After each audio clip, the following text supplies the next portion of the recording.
Cobra का salute. मैं आज आपके सामने अपना 64th वीडियो लेके आया हूं, हमेशा की तरह with a very important interesting subject. आज का विषय है नेशनल वॉर मेमोरियल या राष्ट्रीय शहीद स्मारक या वॉर मेमोरियल। ये वीडियो देखने के बाद अगर आपको मेरा वीडियो अच्छा लगता है और अभी तक आपने सब्सक्राइब नहीं किया है तो जरूर सब्सक्राइब कीजिए, लाइक कीजिए, शेयर कीजिए।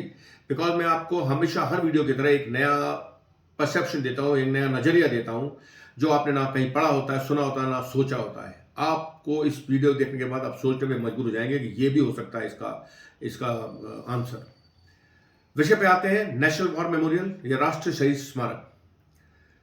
ये मैं कोई और वीडियो बनाने वाला था, because why this I was triggered to make this video, because एक वीडियो वायरल हुआ जिसमें कोई स्टेट कैपिटल में एक नेशनल वॉर मेमोरियल को इनॉग्रेट करने किसी सेंट्रल लीडरशिप को ने बुलाया था।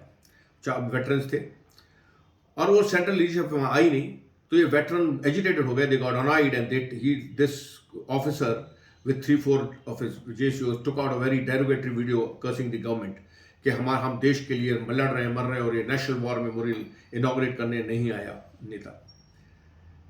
But let me tell you that was the best step that उस नेशनल वॉर मेमोरियल को इनॉग्रेट नहीं किया उस नेता ने, बिकॉज नेशनल वॉर मेमोरियल देश में एक ही हो सकता है।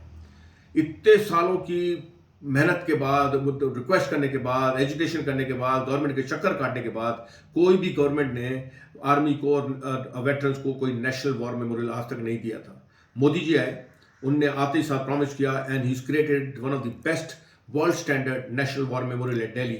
Best location, best architecture, best ambience, पूरे हमारे शहीदों का उसमें नाम लिखा है, उनका मेंशन है, जो हमारे देश के लिए आज़ादी के बाद जिनने जान दी है अपनी। Now creating another national war memorial in another state capital is foolish. Those veterans were actually insulting our own soldiers कि हर स्टेट अपना एक वॉर मेमोरियल खोल दे। वॉर मेमोरियल इवन का जो सिस्टम आया है, ये जब सेकेंड वर्ल्ड वॉर में, फर्स्ट और सेकेंड वर्ल्ड वॉर में जब Europeans and American were fighting the allied forces fighting Germans, हर शहर में लड़ाई हो रही थी। Every European city was a battlefield. वहाँ उनके साथ जर्मन से लड़ते थे, वहाँ शहीद हो जाते थे, उनके वहीं ग्रेव बना दी जाती थी और उनको वहीं दफना दिया जाता था एंड फौजें आगे बढ़ जाती थी। तो दोज बिकेम मेमोरियल्स। जब सेकेंड वर्ल्ड वॉर भी खत्म हुई, जब उसके बाद लड़ाई के बाद these graves जो बनाई थी, they became war memorial and वहाँ उनके लोग उनको जाके फूल चढ़ाते थे और उनको याद करते थे, and occasionally on occasions of that war or whatever special date। ये क्रिश्चियन और मुस्लिम्स ग्रेव बनाते हैं, तो उनका मेमोरियल बनाते थे। वो वैसे भी उन लोग टोम्बस्टोन बनाते थे, उनका नाम लिख देते थे और मेमोरियल बन गए। जब वहाँ की गवर्नमेंट ने देखा कि ये हर शहर में, पूरे यूरोप में हर जगह मेमोरियल फैले हुए हैं, तो उन्होंने कहा let us have a central national war memorial. तो they selected a place, they selected the capital city और कोई प्रोमिनेंट प्लेस, उन्होंने सबके इकट्ठे नाम करके वहाँ मेमोरियल बनाया। That was with some monument edifice जो बड़ी इंपॉर्टेंट, वेरी अट्रैक्टिव, और उनमें पूरे जितने शहीद थे उनके नाम लिखे, जितने देश लड़ाई में भाग लिए थे उनके नाम लिखे और नेशनल वॉर मेमोरियल बनाया। नेशनल वॉर मेमोरियल इज, उसकी जो पहचान है, it is under military control. Any memorial, national war memorial और war memorial which is not under military control is not a national और any war memorial. It has to be under military control. It has to be 24/7 365 days guarded by a ceremonial military guard। Military में तो army, navy, air force, इन किसी की guard से guard होना चाहिए। जब military take over करती है तो मिलिट्री ऑथेंटिकेट करती है उसमें जो नाम लिखे हैं वो सही है कि नहीं। उसको प्रमाण करती है, उसको प्रमाण लेती है कि ये नाम लिखे हैं कि नहीं। नाउ यू कैनॉट हैव, अब मैंने देखा है शहर में on a junction in some place where Britishers were staying, they have created a शहीद स्मारक in Sadar Bazaar of that place. They've created a memorial in Brigade Road of a place. They've created in a civil line of a place, और उसमें उनके नाम लिखे हैं।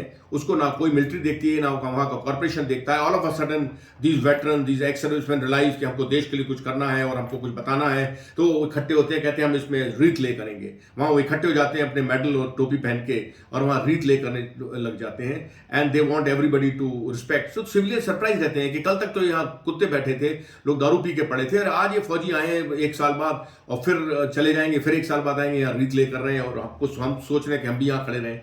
तो nobody pays respect. They have not even authenticated कि उस memorial में जो नाम लिखे हैं वो किस ब्रिटिशर्स के हैं. शायद वो जलियांवाला बाग वाला ऑफिस होंगे जिनने हिंदुओं को मारा है, वो मुगल औरंगजेब के होंगे, टीपू सुल्तान का उसके सोल्जरों के नाम होंगे जिनने हिंदुओं को मारा है, हमारे इंडियंस को मारा है, उनके नाम लिखेंगे. और आप आंख बंद करके अपना ग्लोरी करने के लिए you want to show to the world that you are some highly patriotic and nationalist, आप उधर रीत ले कर रहे हो. And then one day you want to call a central leadership and you say that we want to create this as a national war memorial. Let me tell you, Hindus don't believe in memorials because हम cremate करते हैं body को, हम cremate करते हैं पंचतंत्र में, पंच उसमें हम उसको लीन करते, उसको जला देते हैं और वो उसमें मिट्टी में मिल जाता है. उसके एशेस को जो है हम नदी, गंगा, यमुना या नर्मदा में डालते हैं. हम एज फास्ट एज पॉसिबल उसकी सोल को फ्री करते हैं फॉर री इनकारनेशन. वी बिलीव इन री इनकारनेशन. मुस्लिम और क्रिश्चियन डोंट बिलीव. सो वो ग्रेव में दबा रखते हैं और वो उस सोल को हम फ्री करना चाहते हैं. हम उसको इसी पृथ्वी पे नहीं होवर करना चाहते. It's a fact. ये जो है री इनकारनेशन होता है. आप नहीं तो आपको महाभारत के, रामायण के, शिवाजी के, महाराणा प्रताप के, इनके फौजों के मेमोरियल इंडिया में मिलते हैं. We don't believe in memorial. We create, हम उनके नाम लिखते हैं, हम उनके वी क्रिएट उसके एक वॉल बनाते हैं, दीवार बनाते हैं, प्रोमिनेंट जगह में उनके नाम लिखते हैं, स्टेशन पे, कहीं सिविल लाइन में. जैसे मेरा नाम जबलपुर में रिज रोड के गेट पे लिखा हुआ है, वीर चक्रा. सो वी उनको आइडेंटिफाई करते हैं, उनको ग्लोरी देते हैं, उनका आदर करते हैं. But we don't have the policy of the system of Hindu memorial की. हमारे पास सिस्टम नहीं है. But we have followed the Britishers. It's a good system. एक मेमोरियल होता है, उसमें हम रीत ले करते हैं, उनके नाम लेते हैं, एक सेंट्रल जगह होती है. बट रिमेंबर, जो भी कोई शहीद हो जाता है, गांव वाला अपने उसका एक पुतला बना देता है अपने चौगड्डे में, गांव के चौगड्डे में, और उसमें उसको सोचता है कि पूरी दुनिया उसका आदर करेगी. जब तक वो माँ बाप जिंदा रहते हैं, हस्बैंड वाइफ जिंदा रहती है, जो रहते हैं, तो उसकी आदर होता है. बाद में गिर जाता है पुतला, उसकी कोई इज्जत नहीं करता, कोई पूछता नहीं है, कोई उसमें झाड़ू नहीं मारता. Please do not create this piecemeal. जगह जगह पे, कोने कोने में मजार के जैसे मेमोरियल मत बनाइए. मेमोरियल एक सेंट्रल रहनी चाहिए. वहाँ आप वहाँ ज़्यादा रिस्पेक्ट होगा. मेमोरियल को मिलिट्री कंट्रोल में रहनी चाहिए. मेमोरियल में नेशनल और एनी मेमोरियल में मिलिट्री गार्ड होना चाहिए, सर्विल guard. There only you should play wreath. बाकी आर पिकनिक स्पॉट्स और दे आर मजार और whatever you may call it. They have nothing to do with army and army की शहादत. कोबरा का सलूट.